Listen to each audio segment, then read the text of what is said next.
I didn't come in correct. My bad. Last year, I released a video on the legend of Vox Machina, and I know I've said this before, but I didn't expect the video to do that well, for a few reasons. First, I was coming off of a pretty lengthy hiatus. Yes, I know this is a common occurrence, I'm sorry. Second, I was talking about a new show that was completely different from the style and vibe of shows I usually talk about. And lastly, this show has very little mainstream appeal. I mean, it has more than the show I'm talking about in this video, but still. I guess I completely underestimated the devotion of the D&D fan base. Side note, y'all fucking clown me in those comments. Read, nigga, read!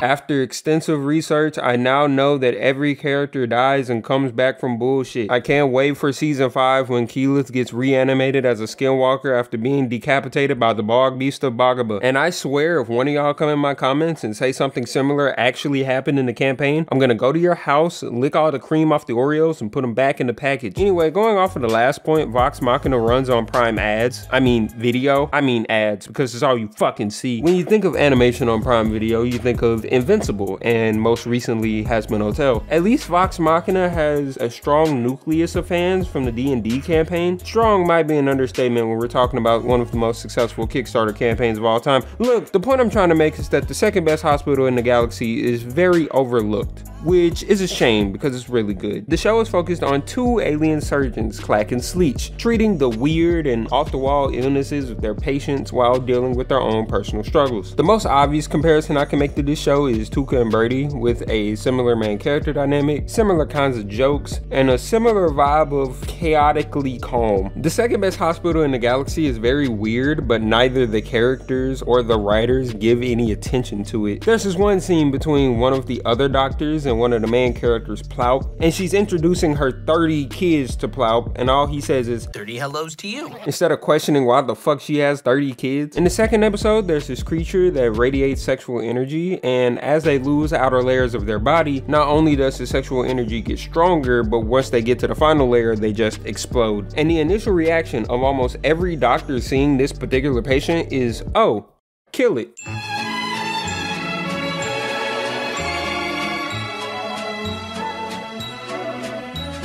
In the 4th episode, there's also an STD that just turns you into the last person you fuck. And like everything else in this universe, it's a regular occurrence. Hello, you just tested positive for the curse of the Orlash, a virus spread through sexual contact. You're probably hearing all this and thinking, well, no shit, Renegade, they are all aliens. And you're right, but I bring this up to applaud how good the world building is and how the show doesn't feel foreign to itself. There's no exposition dump that feels unnatural, and I kind of expected something like that going into the show given its premise and setting, and I'm glad it doesn't have that. What the show does have is some damn good dialogue. I've been harping on dialogue a lot in my latest videos, and for good reason. I feel like it's a really good indicator on the quality of a show. Keyword is good, not perfect. I watch different shows for different reasons, but usually when a show has bad dialogue or character dynamics or interactions, I don't spend much time on it. There are exceptions to that rule, the main one being the sunk cost fallacy. Anyway, like I said, the dialogue in the second best hospital in the galaxy is very good. Characters bounce off of each other very well, and the inflection of voice lines is smooth.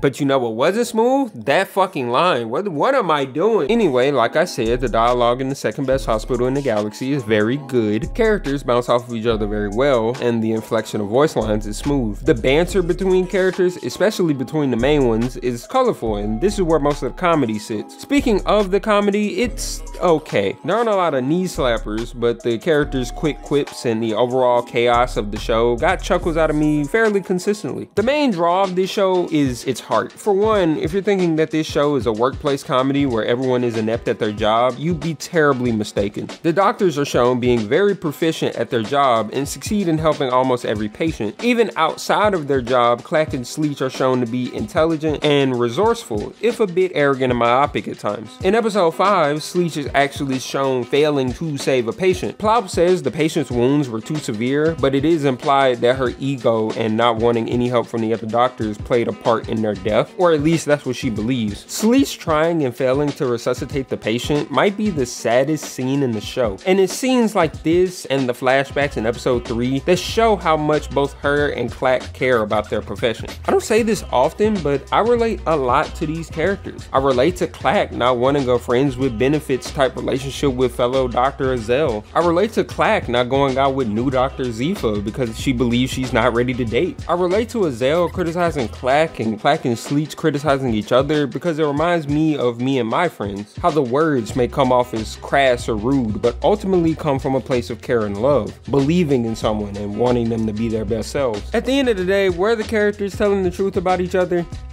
Yeah. Could they have said it in a way that takes emotion into account? Also, yeah. Are they gonna continue to say the truth in a brazen way and potentially make the problem worse? Probably. Remember, if you feel a strong enough emotion, you can ignore logic and ethics like a motherfucker. Or in other words, crack may be whack, but cocaine is pretty cool. What the fuck was I talking about? Something about aliens or some shit? I don't know. The second best hospital in the galaxy is just a nice show. It's not spectacular, but it doesn't need to be. Not every show is gonna be the next big thing. Although apparently going off of the promo, a lot of people thought that this show was gonna suck. I guess it's because the promo made the show look kinda dime a dozen, but I didn't get the vibe that this show was just another adult cartoon. I can't say the second best hospital in the galaxy is a must watch. Words, syllables. But if you like the characters and comedy of Tuca and Birdie or Bob's Burgers, you might like this show. Give it a watch. I don't have a quip to end the video, so I'll just do a teaser for the next one. The second best hospital in the galaxy is better than Hazbin Hotel. I want y'all to sit with that because you know I'm right. Have a good day. Clack, I had fun with you today. I think you're really smart and cute, even if you're extremely distracted at all times. Plus, you're the only other person who's seen that 56-hour-long documentary about the single leaf. You think I'm cute? Hey, man, you think I'm sexy?